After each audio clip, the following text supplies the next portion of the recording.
page 295, continued para. If serfdom is understood as the compulsive attachment of the peasants to the soil, it prevailed in many parts of Madhya Pradesh, eastern India, Chamba and Rajasthan. In many cases, the charters clearly transferred the peasants, artisans and even traders to the beneficiaries. 86. Most charters ask the peasants and other inhabitants to stay in their villages and to carry out the orders of the beneficiaries. Since the immobility, as it were, of peasants and artisans has not been contested by anybody, there is little point in underscoring the absence of serfdom in the Indian context. After all, in conditions of serfdom, a peasant has to be tied to his piece of land, and when that piece of land is transferred, the peasant is also automatically transferred. This practice prevailed widely in early medieval times. Nevertheless, the tenants were not engaged widely in agricultural operations in the fields of their landlords.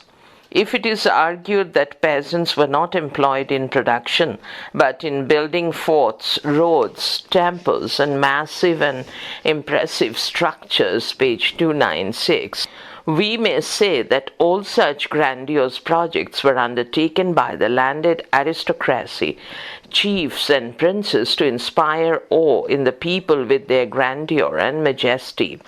Image boosting was an important exercise, and it could indirectly help in collecting taxes and gifts from the peasantry. Some measures, such as building roads, could be eventually useful from the point of view of production. The employment of forced labor, therefore, did not depend on the rate of fertility of the soil, but on the realization of its usefulness by the landlords. There is no doubt that the rural aristocracy led an ostentatious and luxurious life which required much consumption.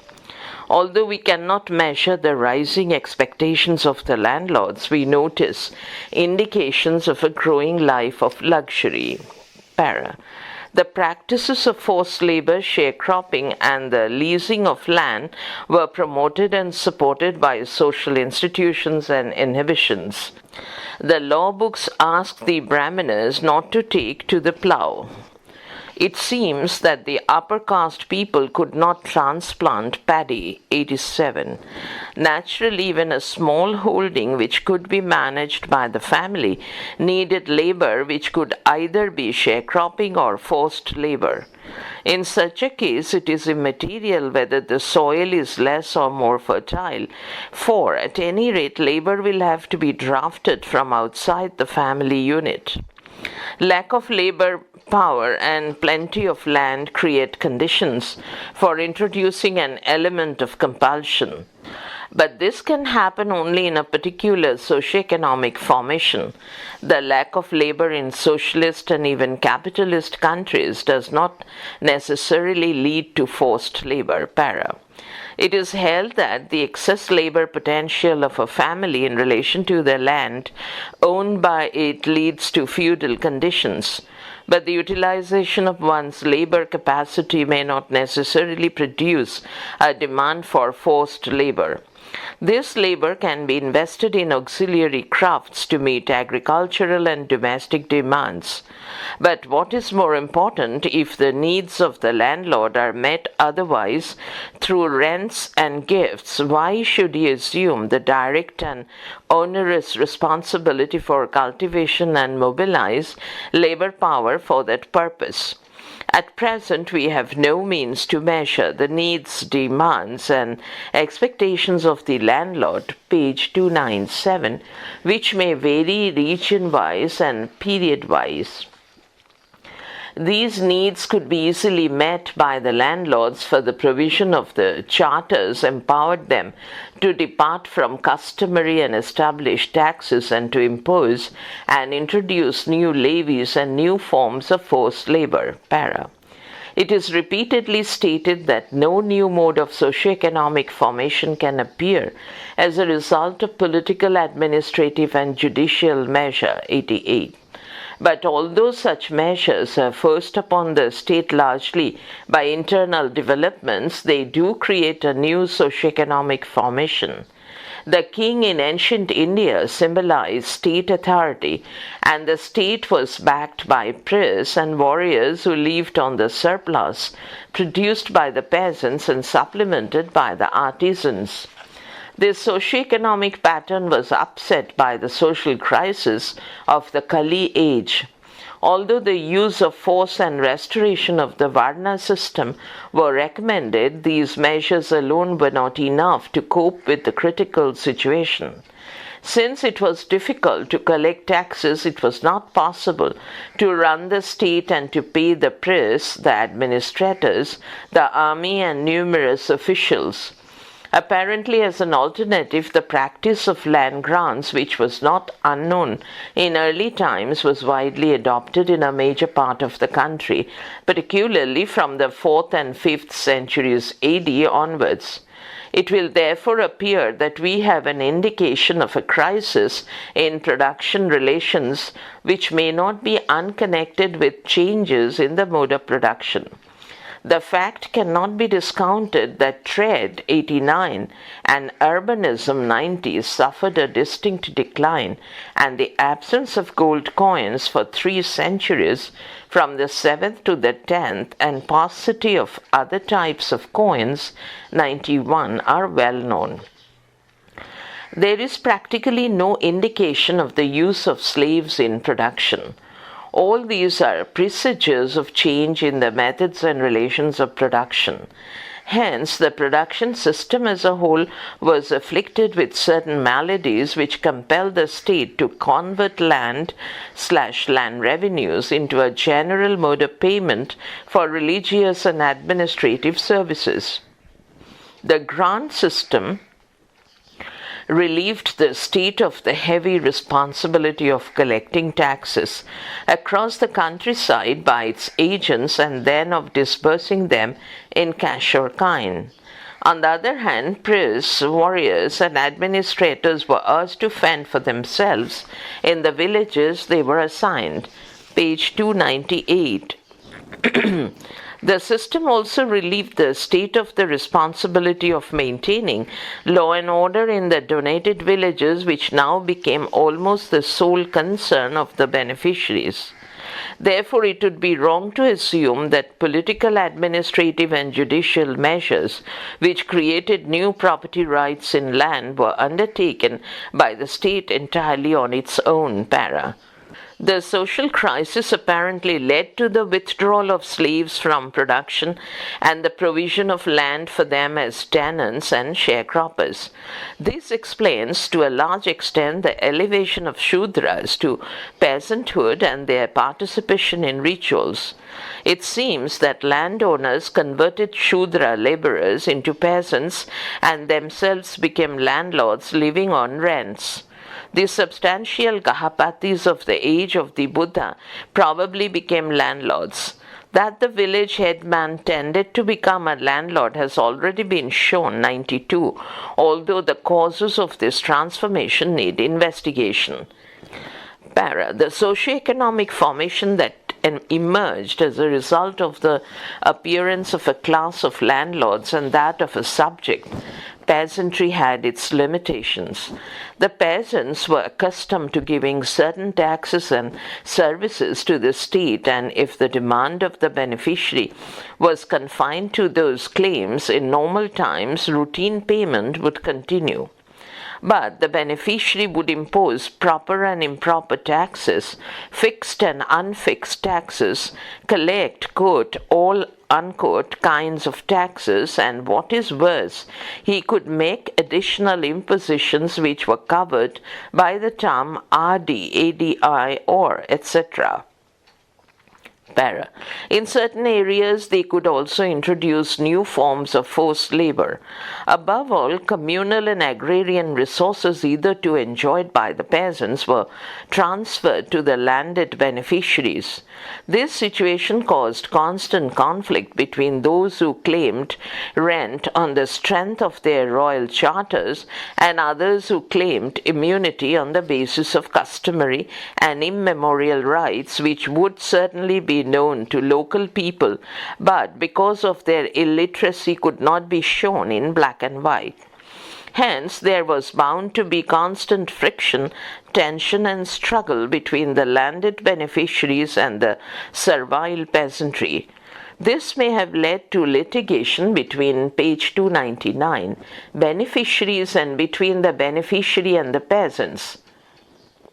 93. Because of the common practice of land grants and the enormous advantages derived from them, the Brahmanas forged many charters, Kuta Shashana, and claimed enjoyment of villages on that basis. But there were so many valid charters that the conflict between the landlord and the peasant was an ever-present possibility. In order to settle this conflict, Narada, Brihaspati, and the Agni Purana and other sources give the final authority to the royal charter in a case of dispute. They lay down that if there is a conflict between the religious right, dharma, contractual right, vyavahara, customary right, charita, and the right derived from the royal charter, Rajasashana, the royal charter will override all the other sources of law and authority. See chapter 5, para. But it seems that this overriding power of the royal charter did not work in all cases. We have the case of the Kaivartas, a fishing and cultivating community in Bangladesh, which rose against Ramapala in the 11th century AD. They rode buffaloes and fought with bamboo sticks. So powerful was their revolt that 24 vassals had to be mobilized by Ramapala to crush the rebellion. This is an important example of a peasant revolt. 94. The possibility of a clash is also indicated in some Bengal grants which mention the term Krishan Bidrohi Sthana. 95. At least two grants take pains to show that they do not clash with the existing cultivating rights of the peasants. The possibility of a clash between the peasants and the incoming beneficiaries is thus clearly visualized. Similarly, in many grants from Madhya Pradesh and Maharashtra, people are warned that if they try to upset the grant in any manner, they will be severely punished. 96. This point is stated repeatedly in many inscriptions. 97.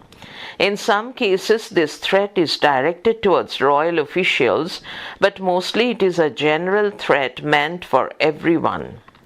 Again, in the texts of this period, Brahmahatya, or killing of Brahmanas, is considered to be a great sin, and it occurs in many Puranas.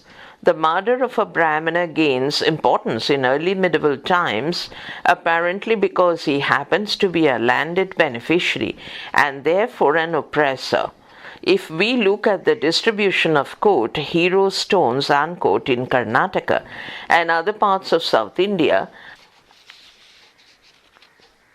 page 300, it would appear that some of them are found in the Agrahara areas. 98.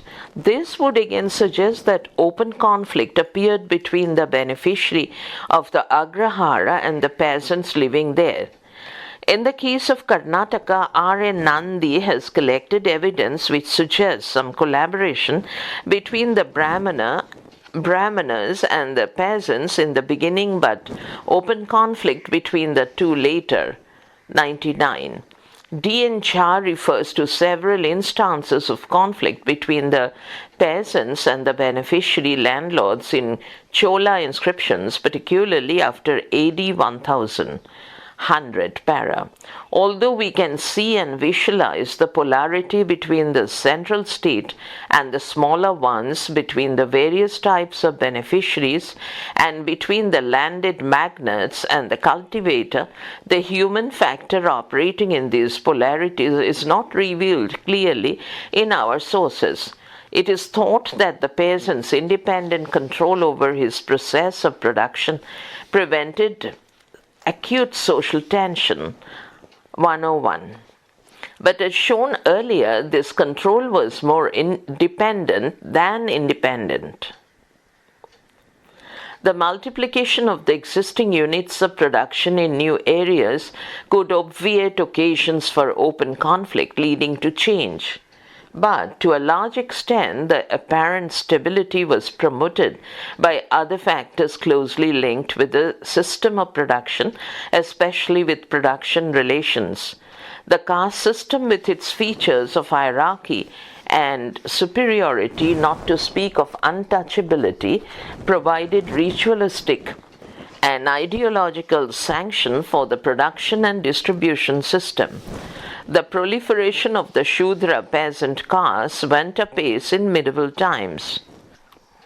Though the peasants were exploited more or less similarly, endless caste divisions undermined their solidarity. Ritualistic distinctions distorted the reality of exploitation. Para. It seems that the judgmani system developed in the early medieval period and was part of a more or less self-sufficient economy.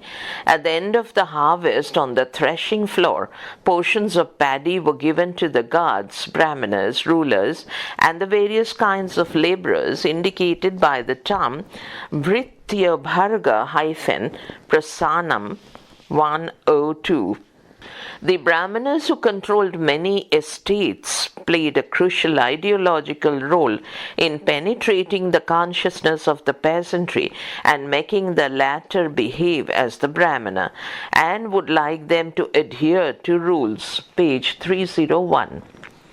Some medieval religious reform movements apparently sought to improve the status of those who really produced and suffered, but those movements were manipulated to contain the conflict and scotch the tension. They could make the peasantry conscious of their rights. In certain parts of the country, the survival of bonds of kinship also helped keep the people together.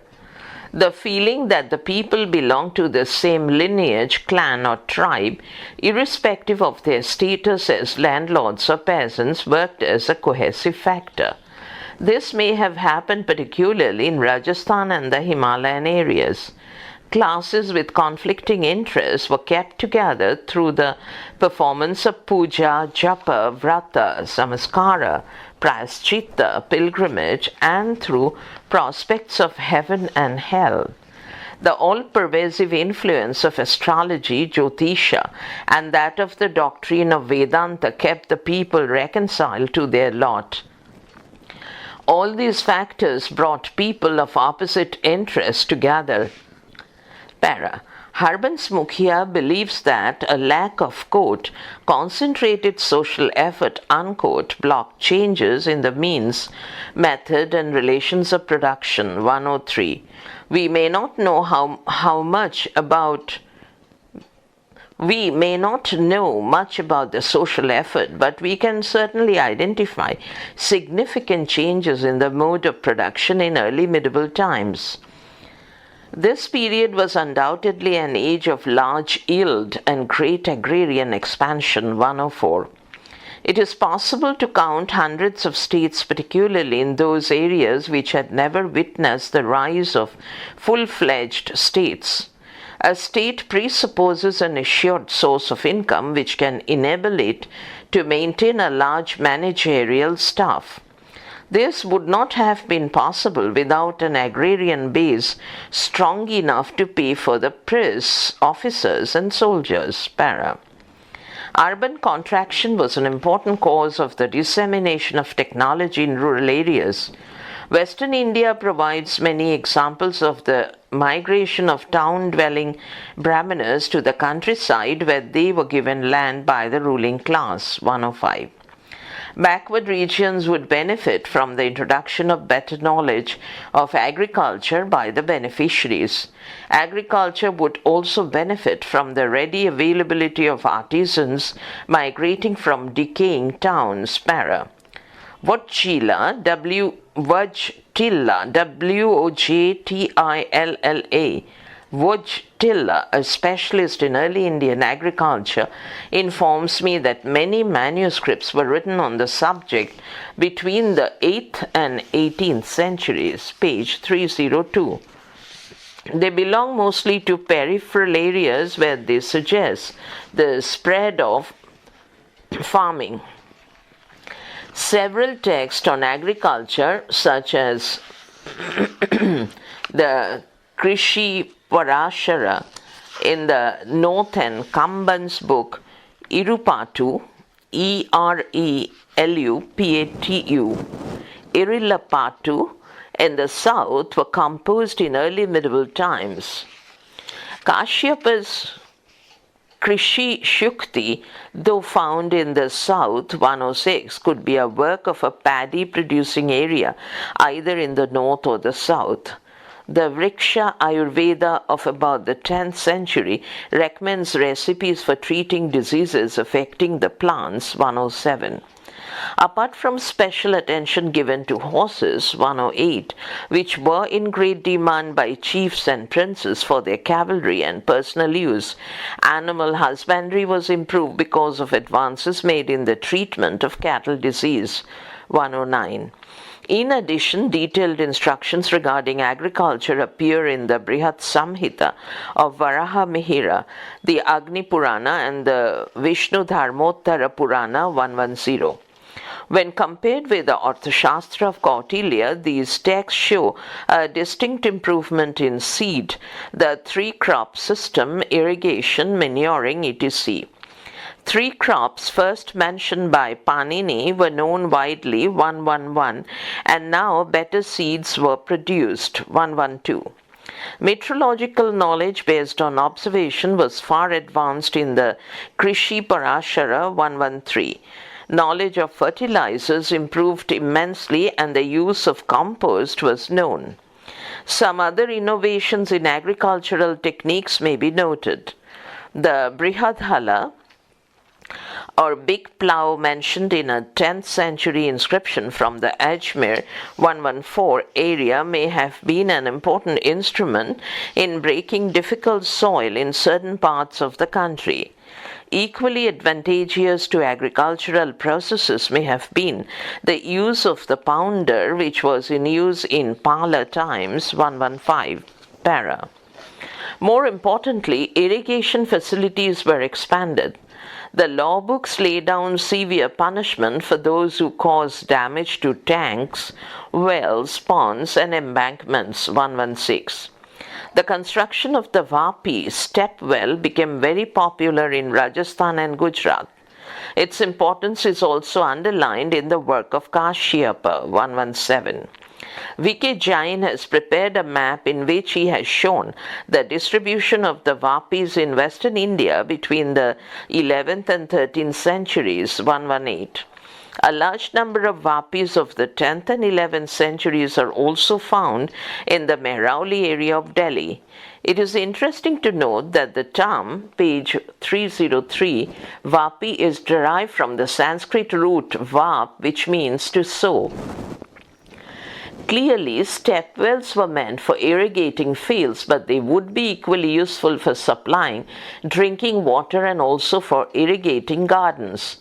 Further, the use of the Araghatta or the Persian wheel had become widespread in the 9th and 10th centuries, particularly in Rajasthan. The Krishi Shukti of Kashyapa prescribes that the machine for lifting water, Ghati-yantra, is to be operated by men, oxen or elephants, 119. The use of the term Arahattayanara, Arahattiyanar, is a lexicon of the 12th century, shows that certain persons were employed to work the water wheels, 120, para. The use of iron implements attained a new peak during this period. The Pariyaya Muktavali, a medieval lexicon whose manuscripts have been found in West Bengal and Orissa, mentions as many as half a dozen types of grades of iron, 1 to 1. Iron artifacts were manufactured in plenty. Iron beams were used to support roofs and memorial pillars, which evidently had a non-utilitarian purpose, were also constructed. Several pillars, including the Mehrauli pillar in Delhi, were erected to mark the conquest of victorious princes.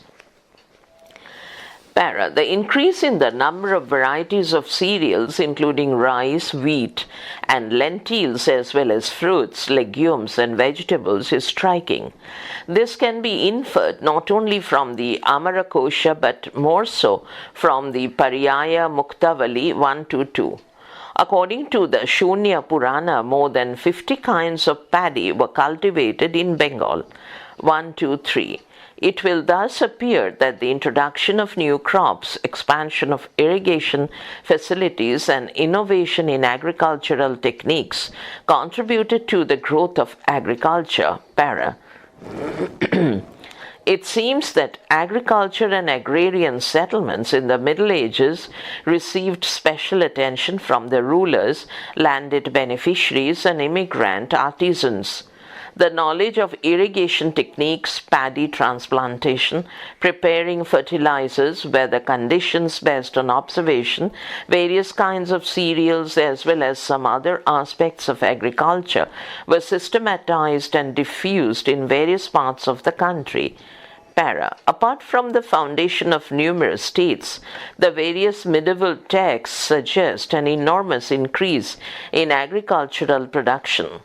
Though agricultural technology in terms of a single major break may not be striking 1-4, the overall effect of the various measures, page 304, and improvement seems to have been substantial.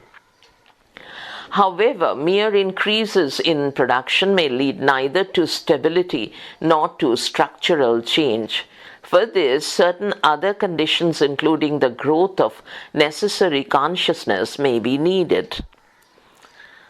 The feudal versus the segmentary state. Barton Stein's latest views have some bearing on the current debate. He states that Cologne Court, notwithstanding its distinguished paternity by D.D. Kosambi in middle 1950s and R. S. Sarma, a decade later, the feudal concept has never been seriously tested against the claims inherent in it, nor has it been elaborated in any significant way. Stop, unquote, 1-2, para. Something is wrong with the chronology here.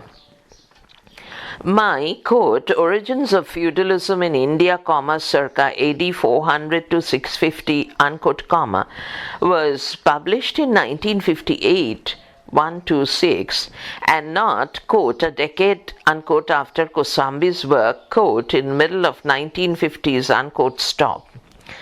Incidentally, after 1956, when An Introduction to the Study of Indian History was published, Kosambi wrote 2 valuable papers on feudalism in 1959, 1-7, that, quote, the claims inherent, unquote, in the feudal concept have been both, quote, tested, unquote, and significantly, quote, elaborated, unquote, will be amply borne out by the papers, including mine.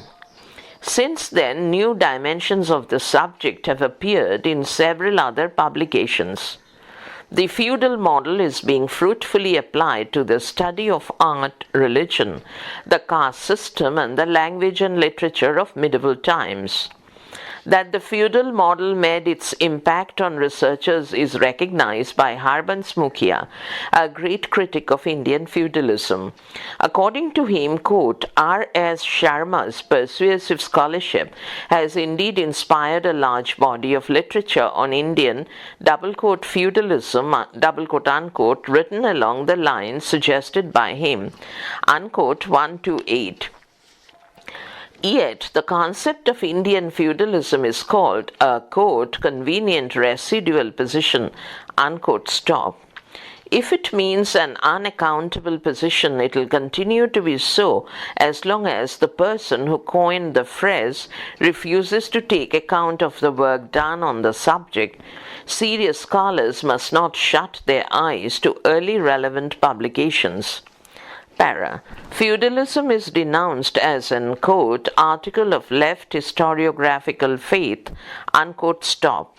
But much of what I have written here is in response to page 305, the criticism of Mukhia, who is considered a leftist historian.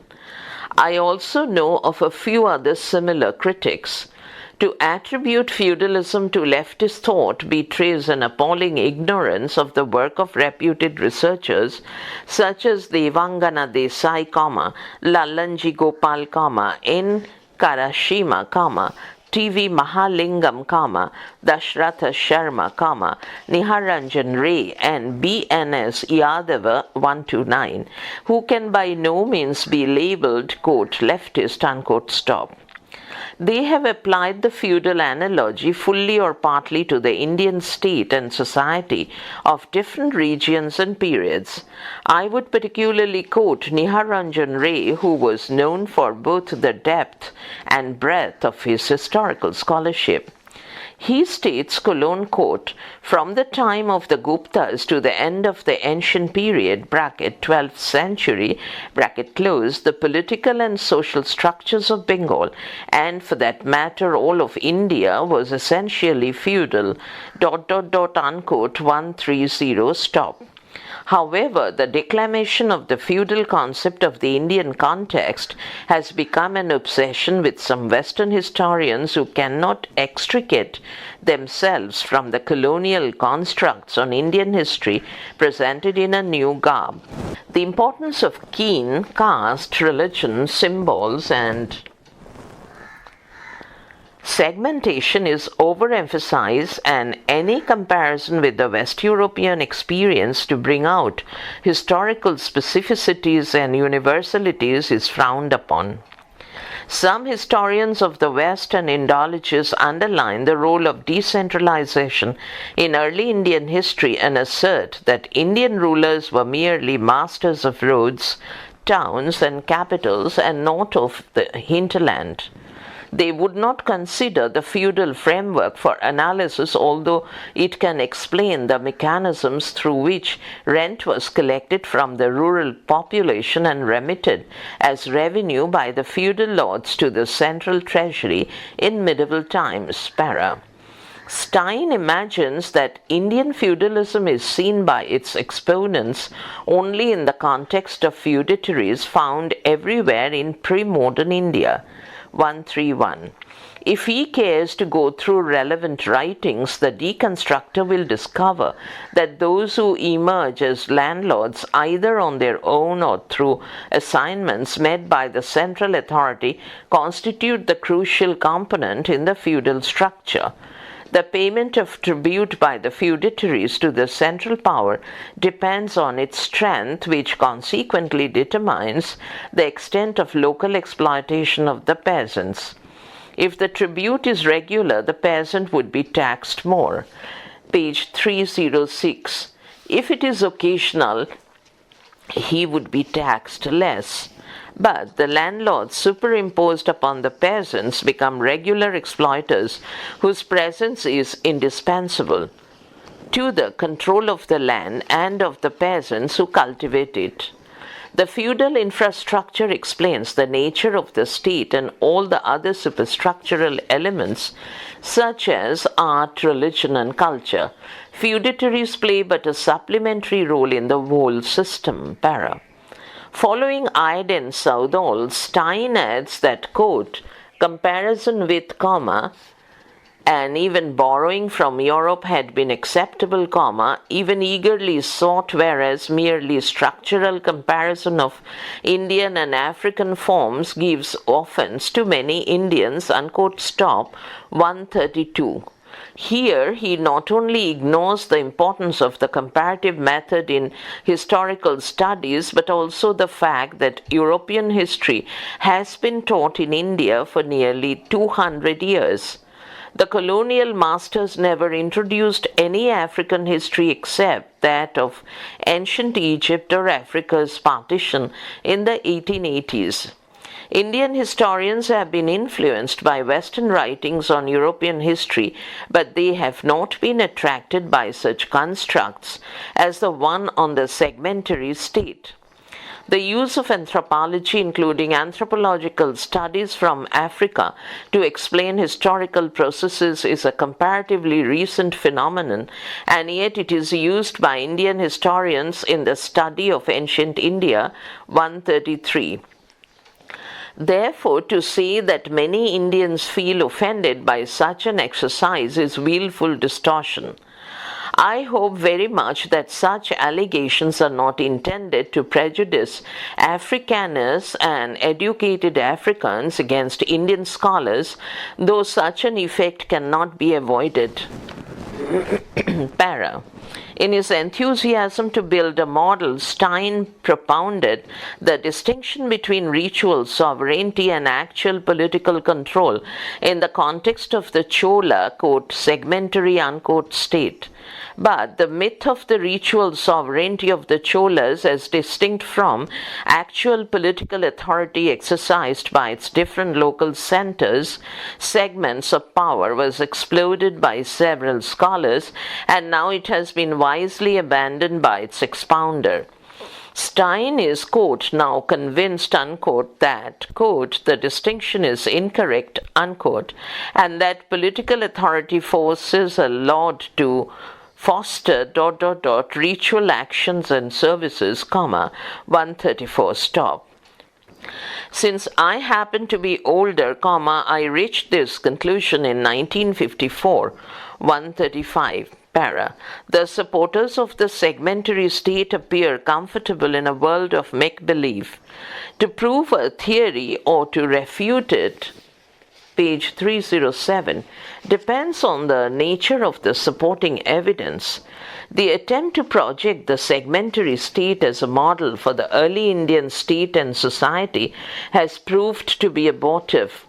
Almost every segment of the segmentary concept has been dissected and dismissed. 136. In the process, the study of Indian feudalism has been enriched, both empirically and conceptually. In exposing the hollowness of the quote, segmentary, unquote, and similar untenable formulations on Indian history, Indian and other historians have been doing the same type of valuable work as they did earlier to rebut the colonialist historiographical dogmas that the Indians were always ruled by despots, that they were always absorbed in problems of spiritual life, and were not bothered about material life. Concluding observations. Feudalism in India was characterized by a class of landlords and a class of subject peasantry, the two living in a predominantly agrarian economy marked initially by the decline of trade and urbanism and by a drastic reduction in metal currency. The superior state got its taxes collected and authority recognized by creating a number of inferior power blocks or states, that is, landed pris, mathas, viharas, basadis, temples, agraharas, and brahmadeyas, which generated the necessary social and ideological climate for this purpose. Unlike the European system, most of the power structures within the state did not have to pay taxes. West European feudal lords allotted land to their serfs in order to get their own farmlands cultivated, but Indian kings made land grants to get the taxes surplus collected. In turn, the beneficiaries collected rents from their tenant peasants who could be evicted and even subjected to forced labor. Para. The critics of Indian feudalism posit the presence of either a peasant society or peasant control over production resources in medieval times. Both cases could suggest a kind of egalitarian, classless society with prominent tribal traits. There is a tendency, overt or covert, to resurrect the Asiatic mode and even Oriental despotism in a new incarnation. Fortunately, on the basis of sound logic and solid empirical evidence, a recent full-length study on the subject by Brandon O'Leary convincingly shows, page 308, that the Asiatic mode cannot be applied to the Indian experience. 137. In our view, during medieval times, a major part of the Indian subcontinent is marked by the strong presence of a surplus consuming class which leaves off the labor of a subject peasantry on the strength of its superior agrarian authority, buttressed by ritualistic and ideological mechanisms. In this context, the concept of class may be reconsidered. The position of class may be located in the overall system of production. If a class means a category composed of those who either exclusively control the means of production or those who are completely deprived of such control, such a thing can happen only in a full-fledged capitalist system. The application of such a concept to pre-capitalist societies is riddled with difficulties, for even in the feudal society of Western Europe, the serf enjoyed day-to-day control over his bit of the means of production. 138. In such a society, class is best seen in the context of the unequal distribution of surplus. This was eventually given a lasting basis by the unequal distribution of the means of production and strengthened by ideological, ritualistic, and juridical factors. The social structure is identified by the nature of the class which dominates it.